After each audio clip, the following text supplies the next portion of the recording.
Okay, this is the first ever I am ever excuse me, I am ever I'll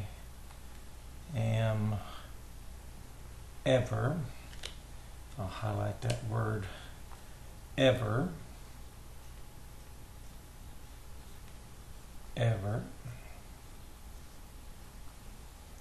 so I am ever.org.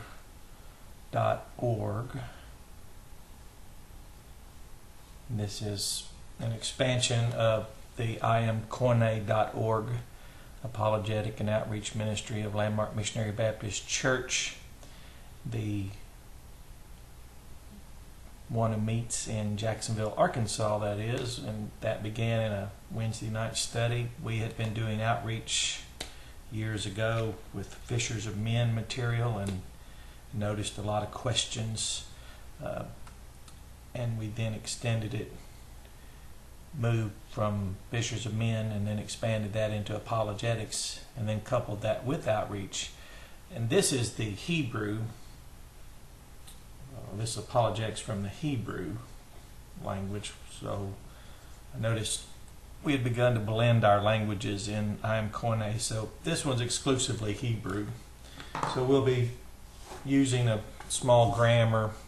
It's obsolete now. It's Essentials of Biblical Hebrew, Yates and Owens. This is just a copy I have. Someone found for me, a good friend, and it's in great shape. So I have it because I want to keep it. And we'll reference other grammars to show the consistency. Use things like this slide a verb. If you can find one of these, I'm trying. They're really nice. It's the strong verb, and it was produced in 1972, and it really functions well to show that if you really want to use Hebrew and know what the text says, you can do that. Now, I know it's difficult, a lot of pressure today. Often we want to just keep up with what's trending, but if you really want to do this, we're using it for apologetics, which without good hermeneutics, we would have no apologetics. So, of course, we'll be demonstrating the use of hermeneutical principles, the science of hermeneutics. But this is really a good tool here. My actual grammar, mine personally, it was banged up, and through use it became necessary to just abandon the cover, and often I pull the sheets out, these pages individually, and then consult them while I'm working and reference notes that we were given. We have an abundant supply from our class that we were taught. This is still taught at the Missionary Baptist Seminary in Little Rock. We have we went material after material, all of these charts that we still have. If you've really worked hard in Hebrew, you'll have your charts still, and you'll laminate them as I did. And when you had tests that gave you the opportunity to write out the strong verb form and the perfect state, imperfect state, and then the participles and infinitives, you'll keep that too. And the only thing I regret now is I haven't laminated this yet, these, but we'll reference things like that and use it and just show just how abundant. I've come across this novel book, this new book, English Hebrew grammar, and it speaks of some things. The only reason I want to use it is to show how consistent the grammar is regardless of time. This was a 1972 product, this slide a verb published by Zondervan, this English grammar. This is very new textbook. It's basic, but that's what we want to see exactly what it says, and have other grammars. Then we have syntax, the old and the new syntax books, so those will be referenced. But we're just going to show that from Hebrew we can have a perspective on apologetics that resolves many problems. And one thing in this first video, just to give an example, we have this very nice published Systematic Theology by Wayne Grudem, probably one of the most highly demanded at this time. It says over 200,000. I'm certain it's much more than that. But this book is probably the leading contemporary systematic theology expression. But in it, for example, give you an example. Oh, here's Landmark Media Productions. This is probably the global leader in hermeneutics. If you want to go to that, we have a link to this on our website through I Am Koine, and then of course we'll be placing a link on here to iamever.org. But give example, within this systematic theology, language arises. For example, on page 287, the theory of a gap between Genesis 1:1 and 1:2. You'll notice the highlighted section. It says that it says God judged the earth so that it became without form and void. And in parentheses, he says, an alternative but doubtful translation proposed for Genesis 1:2. Now, that's fine. It's what we deal with. You notice there's nothing here to tell us what fills that with doubt. There's nothing except source bias and the bias of an author and source avoidance.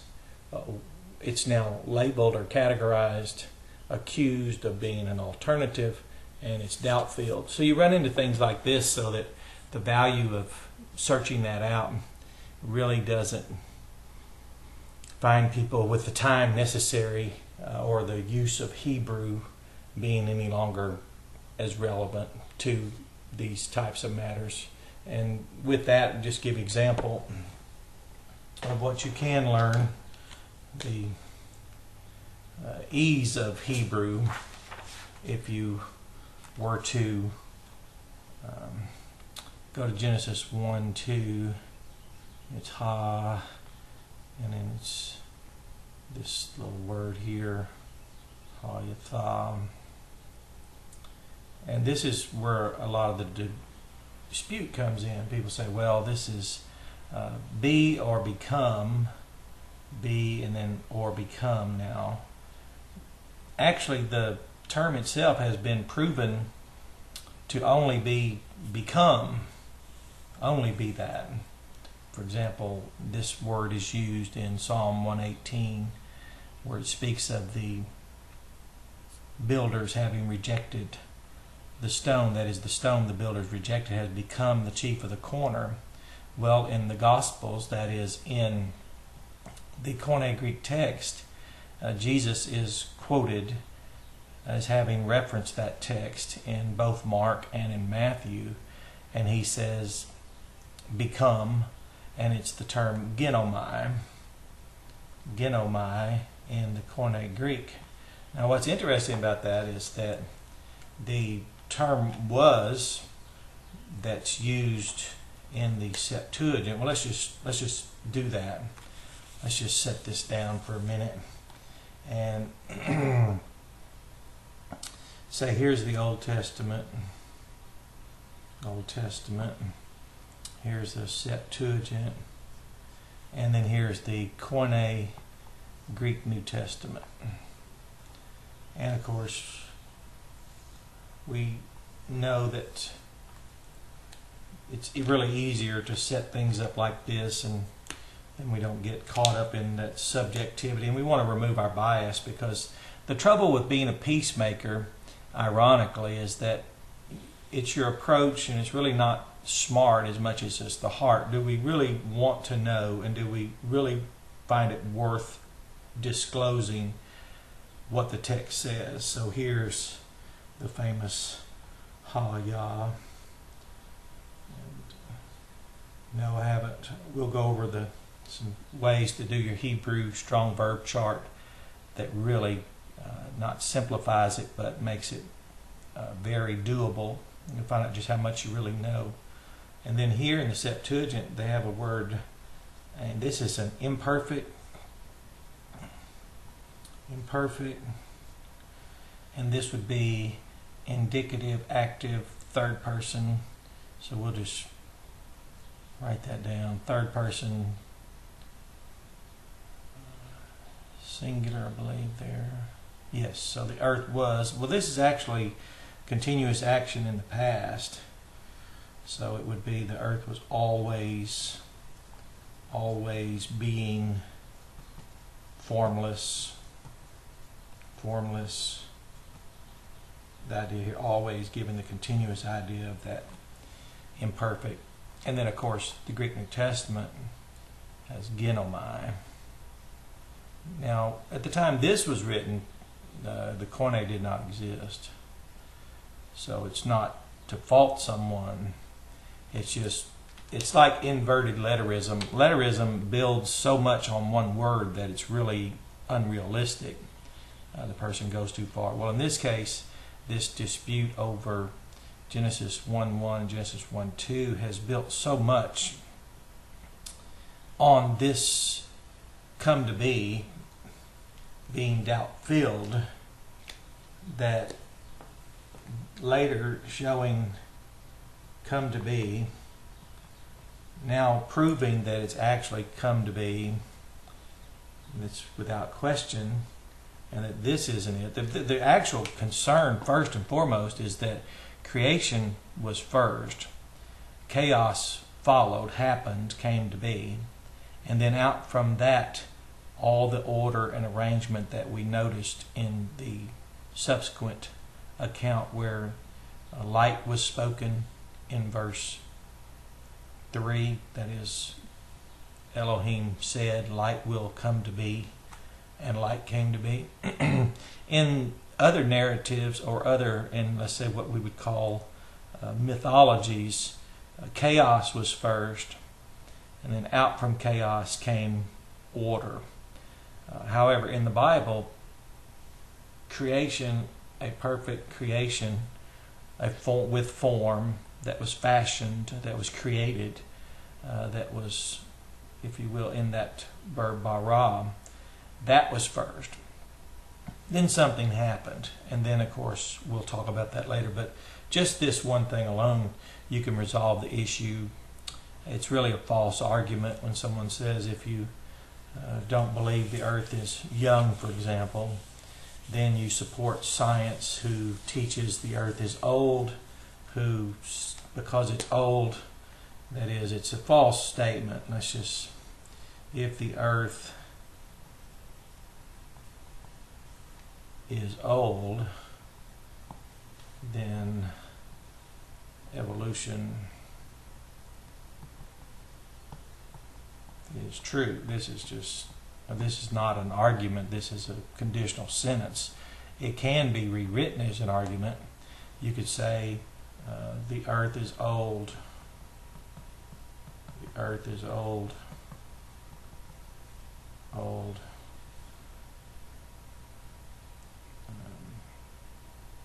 Ha-ya. Ha-ya means come to be.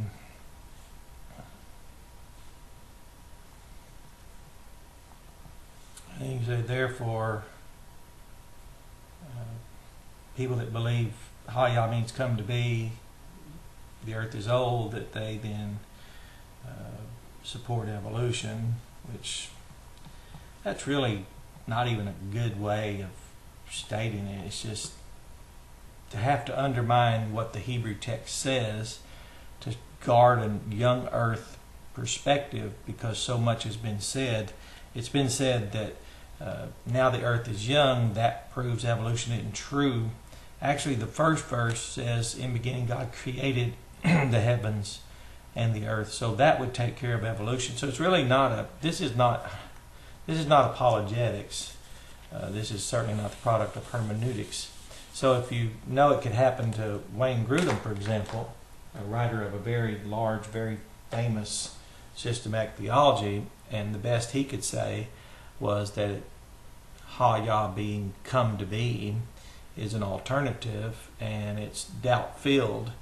He didn't demonstrate that, but now it doesn't mean go out and throw this book away. There's a lot of other things I'm sure he had to say in here that might be useful. It's just, this is what you'll run into if you use the language, which I don't really know why we call it that. It's the Bible. When you study Hebrew, you're studying the Bible. It's strange that when someone reads English You don't say, hey, what are you, the English Bible, we don't say they're studying English, but if you read the Hebrew Bible, they say you're studying Hebrew. I think that keeps people from feeling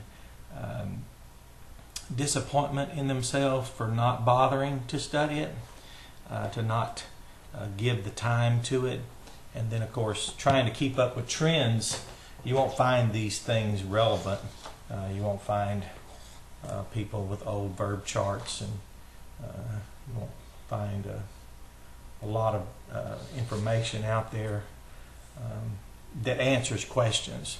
So really, this is just not about a dispute over young or old earth. It just demonstrates that it's not true. That is, it's not valid. It's not the fact that Hayam was. That's from a Greek Septuagint, which was not and is not an inspired translation. The Koine Greek New Testament, however, is an inspired translation of text from the Old Testament Hebrew, and it uses Genomai, come to be. So that's just one example. This is our first ever video for I Am Ever, and we'll have several more.